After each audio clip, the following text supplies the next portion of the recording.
ओम जी उपाध्याय साहब, मुझे ये बताइए, इतिहास के पन्नों को अगर हम पलटते हैं तो क्या नजर आता है? भारत में इस्लाम कब आया? क्योंकि एक वो 712 ईस्वी में इराक का एक हाकिम जिसने मोहम्मद बिन कासिम को यहां पर भेजा, सिंध पर आक्रमण किया गया, और वो ऐसा पहला वाकया नजर आता है जब हिंदू और मुस्लिम संस्कृति का आपस में मिलान हुआ, थोड़ा आदान प्रदान हुआ। इसके अलावा और कोई फैक्ट्स हैं क्या? भारत में इस्लाम कब आया, कैसे प्रादुर्भाव हुआ, क्या आपके पास जानकारी? जी देखिए, आक्रांता के रूप में 712 जिसका आप जिक्र कर रहे हैं, 712 ईस्वी में मोहम्मद बिन कासिम सिंध पर आक्रमण करता है। जी, हमारे इतिहासकारों ने एक, मुझे लगता है कि थोड़ा असंतुलित इतिहास लिखा या हमारी पीढ़ियों तक पहुंचाया, इसलिए जानकारी बड़ी ल्यूसिड सी है सबकी।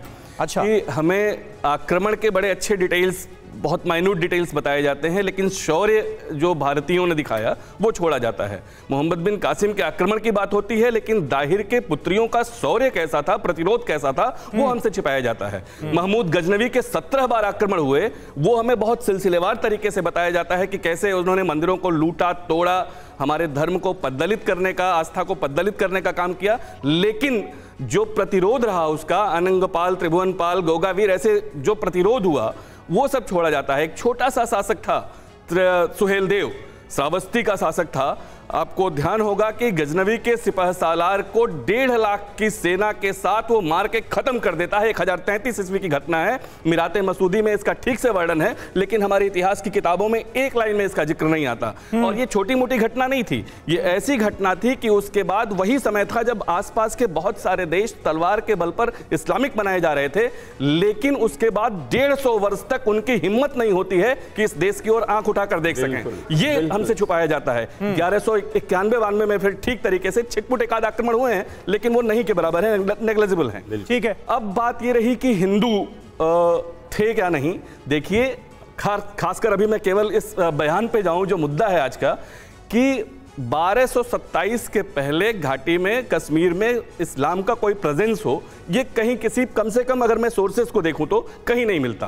आप कल्पना करके कुछ भी बोल लीजिए, उसके बारे में मैं कुछ नहीं बोलूंगा, लेकिन मार्को पोलो पहली बार ये जिक्र कर रहा है इस्लाम के प्रेजेंस की थोड़ी बहुत। उसके बाद 1319, जो अभी जिक्र इधर से आ रहा था, 1319 में रिंचन जब 2.5 साल के लिए शासक बनता है, बड़ी अलग तरह की वो पूरी घटना है कि रिंचन तिब्बती बौद्ध है, वहाँ के रॉयल फैमिली का है, भागकर लद्दाख आता है, लद्दाख से वो फिर कश्मीर आता है, कश्मीर में उसको शरण मिलती है, और मारकर वहाँ के जो सेनापति हैं रामचंद्र, उनको मारकर, और आगे वो 2.5 साल के लिए शासन सत्ता ग्रहण करता है और पहला इस्लाम कबूल करता है। उसको हिंदू बनाया नहीं जाता। बेसिकली जब राजगुरु से वो कहता है, बड़ी रोचक घटना है ये भी, कि राजगुरु से जब वो कहता है कि मैं हिंदू बनना चाहता हूं, तो राजगुरु उसको स्पष्ट मना कर देते हैं कि तुमने पाप किया है, धोखे से रामचंद्र की हत्या की है अपने कैंप में बुलाकर, इसलिए हिंदू बनने का अधिकार तुम्हें नहीं है।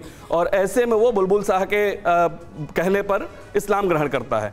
10,000 लोग, जैसा बहुत सारे इतिहासकार मानते हैं, यद्यपि बहुत प्रामाणिक नहीं है, उस समय इस्लाम ग्रहण करते हैं। उसके बाद जो 100 साल हैं, उसके बाद जब 1339 में शाहमीर की स्थापना होती है, शाहमीर वंश की या शमसुद्दीन वंश की। जी, लेकिन देखिए वहां भी कितना प्रबल है उस समय हिंदू रीति रिवाज, कि 100 साल पहले, 100 साल 1339 से लेकर लगभग 1450 तक वहां राजकीय भाषा संस्कृत है।